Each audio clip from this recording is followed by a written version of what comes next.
Olá a todos, sejam muito bem-vindos. Esse é o canal Conservador Nordestino. Por favor, considere se inscrever aqui no canal para mais notícias sobre política, economia e até mesmo um pouco de teologia e alguns temas também bíblicos, né? Cara, eu resolvi trazer esse tema, é um tema um pouco sensível, tá? Mas eu resolvi trazer esse tema porque eu sou cristão, eu sou da Assembleia de Deus, e para mim é de grande utilidade a gente falar sobre esses escândalos, porque isso é inadmissível. Isso é literalmente inadmissível. E a gente vê o quão imatura a igreja, e quando eu digo a igreja, eu quero me especificar a Assembleia de Deus. O quão imatura a Assembleia de Deus está em relação a esses casos. Eu pertenço à igreja há mais de 20 anos, enfim, eu tenho experiência para falar isso, eu tenho competência para falar isso, mas enfim, vamos lá. Semana passada vazou, né, uns vídeos íntimos de um pastor tendo relações íntimas com um homossexual. Obviamente os dois, né, tendo uma relação homossexual. O pastor, casado, né, com filhos, e o outro, se eu não me engano, era presbítero ou obreiro, uma coisa do tipo. E eles tiveram uma relação, gravaram essa relação, e as notícias que foram vazadas é que muito provavelmente entre aspas, o obreiro, né, o pervertido, ele basicamente gravava os vídeos com todos os parceiros dele e fazia chantagem, né, para não vazar esses vídeos na internet. Então, basicamente, é uma pessoa com uma má índole e também criminosa. Mas eu vou falar especificamente acerca do pastor, porque ele é o pastor, né? É o cargo máximo de uma igreja local, é o pastor. E, cara, a gente vê o seguinte, né? Eu sou da Assembleia de Deus há muitos anos, e eu posso dizer com toda certeza, a Assembleia de Deus, ela tá muito imatura.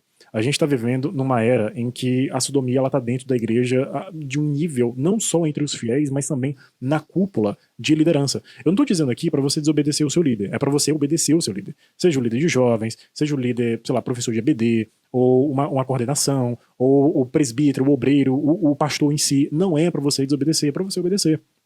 A questão, isso é bíblico, tá? A questão é o seguinte: a gente não está escolhendo líderes bons, cara. Não estamos escolhendo líderes bons. Estão tornando a escolha dos pastores cada vez mais banal. A Assembleia de Deus, ela foi conhecida como uma igreja que está em todo canto do Brasil. Em qualquer interior, em qualquer cidade, qualquer capital, ela está presente, a Assembleia de Deus. E isso é louvável, mas em um contexto em que o evangelho estava sendo propagado ainda no Brasil. Ou seja, na década de 60, década de 50, 30, 20, essa ideia era muito compatível. Por quê? O evangelho, enfim, o protestantismo, ele estava se espalhando no Brasil, entendeu? 2024 não é mais esse contexto. Por que eu tô falando isso e por que isso é tão importante? Estão abrindo muitas igrejas aqui no Brasil, de Assembleia de Deus, e estão escolhendo pastores incompetentes, estão escolhendo líderes incompetentes e totalmente fora do padrão bíblico, cara. Totalmente fora de uma espiritualidade real, genuína. É óbvio que não tem como você adivinhar quem é a pessoa. É óbvio, é impossível você adivinhar. É por isso que existe o conceito de revelação. Mas o que a gente tá vendo é uma banalização ainda mais do pastorado, cara.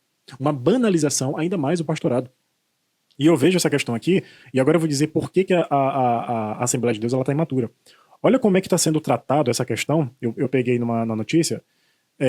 Ele dizendo o seguinte: a direção da igreja tomou conhecimento do caso na semana passada, quando o homem foi afastado das suas funções na igreja. Tá certo, correto. Não só tem que ser afastado, como tem que ser literalmente excluído do cargo.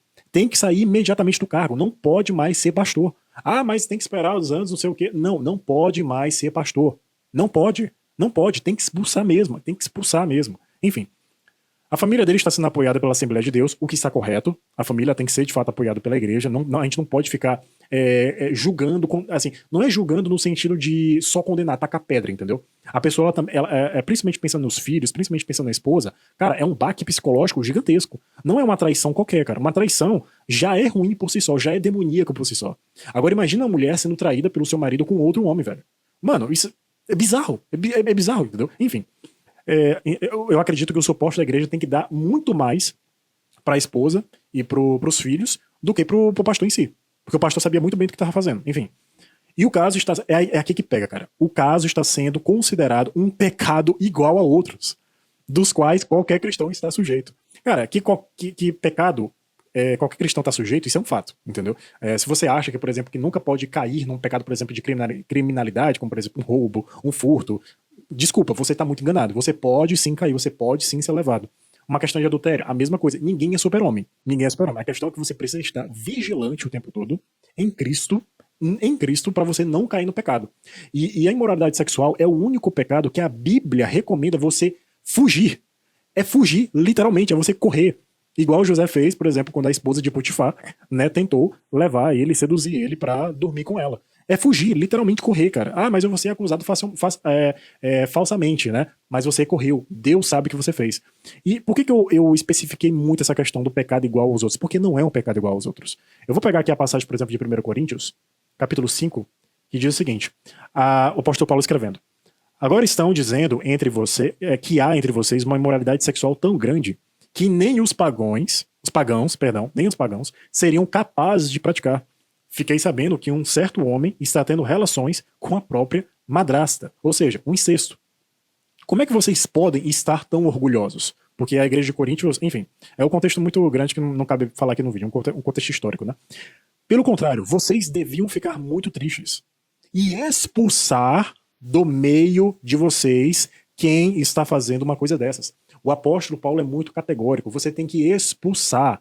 Ah, então quer dizer que esse cara nunca pode entrar na igreja, um pastor desse nunca mais pode entrar na igreja. É óbvio que ele pode. A igreja ela vai abraçar o pecador. Por quê? Para salvar. A nossa função é levar o evangelho pro pecador, entendeu? A questão é o seguinte: quando uma pessoa ela está em moralidade sexual, ela tem que ser afastada mesmo, expulsa. Não é uma expulsãozinha qualquer, não. Ficar alguns dias, é expulsa do cargo, expulsa da liderança, enfim. E no caso, como ele é casado, a esposa deveria sim se separar. Eu vejo muito na comunidade cristã pessoas, por exemplo, falando muito mal de namoro. Ou seja, qualquer errinho, qualquer característica errada, separa. Ah, tem que separar porque namoro e casamento é muito sério. E aí, quando acontece um pecado seríssimo como esse, dentro da igreja, de uma pessoa casada, aí não, aí tem que perdoar, aí tem que lutar pelo casamento, e não sei o quê, pipipopopó, que perdoar, tem que perdoar sim.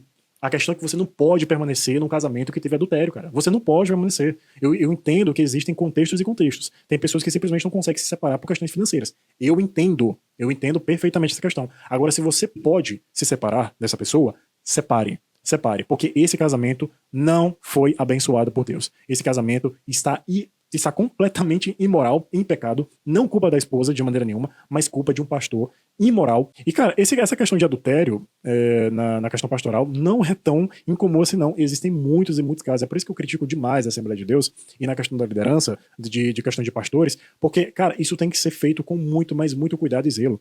Eu acredito que o pastor ele não pode ter uma vida tão privada assim, não. O pastor ele tem que ser muito público. A sua vida privada é a sua vida em casa, entendeu? Agora, fora dela, ela tem que ser muito pública. Porque a imagem da igreja está sendo levada também junto com esse pastor, que é o líder da igreja. E, mais uma vez, a Assembleia de Deus, a igreja em geral, porque, enfim, a galera da internet está em festa. A galera LGBT está em festa. Por quê? Porque eles odeiam os cristãos. Quem odeia os cristãos é o mundo, porque os cristãos eles andam na contramão do mundo. Então, quando um pecador vê um cristão, que também é pecador, mas é redimido, é lavado pelo sangue de Jesus, quando ele vê o cristão caindo, ele ri, ele se alegra. Sabe por quê? Porque ele odeia o fato do cristão não andar na mesma mão do mundo. E, enfim, basicamente é isso. Eu acho que é um tema muito importante de eu falar aqui também no canal, porque o meu canal não é só sobre política, não é só sobre economia, mas também sobre temas relacionados à teologia, à igreja, enfim, até porque eu faço parte dessa comunidade. E é isso. Não coloque as suas esperanças, a sua fé em homens. Não coloque a sua fé, as suas esperanças em pessoas, em líderes. Confie em Deus. Confie em Deus. Mantenha-se na videira que é Cristo. Cristo que é a verdadeira videira, que vai te levar pelo caminho certo. É o caminho estreito, é o caminho difícil, é o caminho duro. Mas é o caminho para o céu. Jesus é o caminho, a verdade e a vida. Por favor, não abandone a fé, não abandone a igreja, porque existem lobos dentro da igreja querendo nos tragar. Não abandone a fé por conta de pessoas. Siga Cristo e ele nunca vai te abandonar e nunca vai te decepcionar. Eu te garanto.